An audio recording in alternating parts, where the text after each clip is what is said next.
कर्ण, जिसे दानवीर कहा गया, जिसे सूर्यपुत्र कहा गया, लेकिन उसने एक ऐसी भूल की जो उसके पूरे जीवन पर भारी पड़ गई। क्या थी वो एक गलती? कर्ण एक योद्धा ही नहीं था, वो एक आदर्श था जिसके पास जन्म से ना पहचान थी ना अधिकार था, लेकिन जिसने अपनी वीरता से सब कुछ हासिल किया।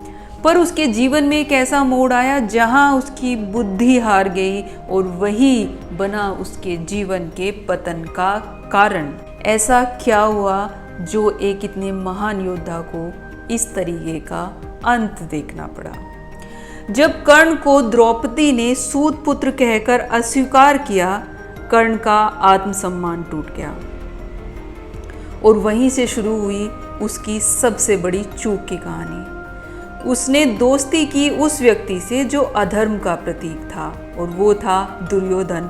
क्योंकि उस भरी सभा में जब द्रौपदी ने कर्ण को सूत पुत्र कहा था तो दुर्योधन ने उसका हाथ थामा था अपना दोस्त बोलकर, और कर्ण ने वो दोस्ती कुछ इस तरीके से निभाई कि वो भूलता चला गया कि दुर्योधन तो पूरी तरीके से अधर्म का पक्षधर है। महानता वही होती है जहाँ स्त्री का सम्मान हो, लेकिन कर्ण ने सबसे बड़ी चूक यही की, उसने भरी सभा में द्रौपदी का अपमान किया। जब द्रौपदी ने उसे सूत पुत्र बोला तो वो चुप नहीं रहा, उसने द्रौपदी को वैश्या बोला।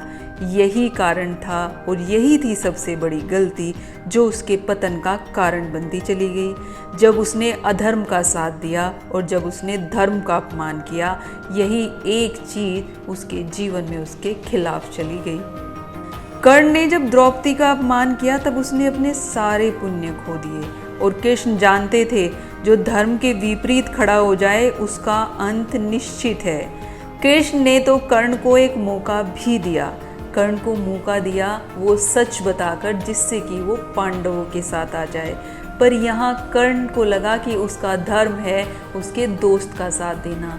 उस दोस्ती के साथ में वो ये भूल जाता है कि उसका दोस्त ही सबसे बड़ा अधर्मी है, वही यहाँ सारा अन्याय कर रहा है।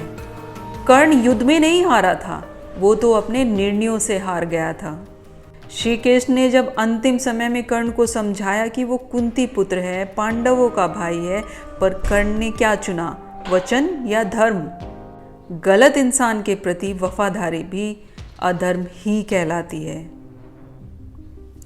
कर्ण महान तो था, लेकिन उसकी महानता को निगल गई उसकी एक भूल थी अधर्म के लिए लड़ना।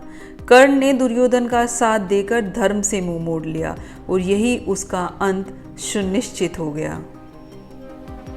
आपको क्या लगता है, अगर कर्ण ने पांडवों का साथ दिया होता तो क्या इतिहास कुछ और होता? नीचे कमेंट सेक्शन में लिखकर बताना ना भूलें, और ऐसे ही गूढ़ रहस्यों के लिए वैदिक वाइब्स को सब्सक्राइब करना ना भूलें। मिलते हैं अगली वीडियो में, तब तक के लिए राधे राधे।